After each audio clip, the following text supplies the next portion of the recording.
भोलेनाथ आज अपने भक्तों से पूछ रहे होंगे कि कैसी श्रद्धा है, कैसा विश्वास है, किस तरह की भक्ति है ये। आप सोच कर देखिए, एक दो नहीं 7,000 टन कूड़ा, और ये कूड़ा हरिद्वार में छोड़कर गए हैं वो लोग जो वहां खुद को भोलेनाथ का भक्त साबित करने गए थे। ये प्रश्न किसी की भक्ति पर नहीं है, ये प्रश्न किसी की आस्था पर भी नहीं है, ये प्रश्न है कि जिम्मेदारी किसकी।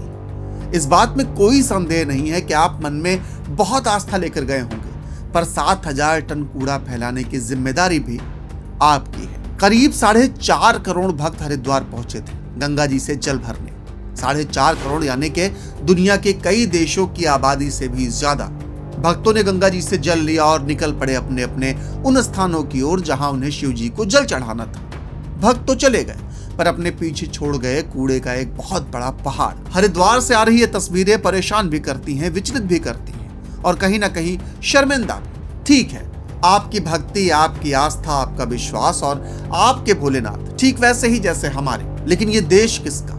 इस देश की सफाई की जिम्मेदारी किसकी? क्या भोलेनाथ आपकी इस भक्ति से खुश होंगे जब आप हरिद्वार से निकलने के बाद अपने पीछे छोड़ गए ढेर सारी प्लास्टिक, पन्नियां, टूटे हुए चप्पल, पुराने कपड़े और कुछ ऐसी चीजें जिनके बारे में बात करना और सुनना दोनों ही एक हिंदू होने के तौर पर शर्म महसूस कराता है। जो कमरे महिलाओं के कपड़े बदलने के लिए बनाए गए थे, उन कमरों में बोतलों में यूरिन भरकर छोड़ गए हैं आप। इतनी घिनौनी बात है जिसे बोलने में हमें शर्म आती है, पर आप तो कर गए। अब कैसे कर गए ये आप जानो। आपकी भक्ति, आपकी आस्था पर किसी को कोई संदेह नहीं है, पर हरिद्वार से आपने जल लिया जो आपका अधिकार है, आपको लेना चाहिए, पर बदले में हरिद्वार को आप क्या देकर गए? 7,000 टन कूड़ा।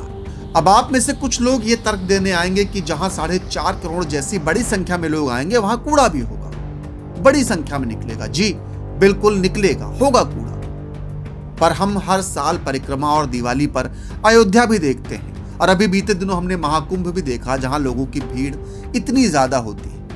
पर आप जो ये बोतलों में करके गए हैं वो क्या था, ये समझाएंगे आप? इस बात का क्या लॉजिक है? एक तरफ हम गंगा को माँ कहते हैं, हम गंगा को महज एक नदी नहीं कहते, हम कहते हैं मोक्षदायिनी माँ गंगा, कहते हैं ना।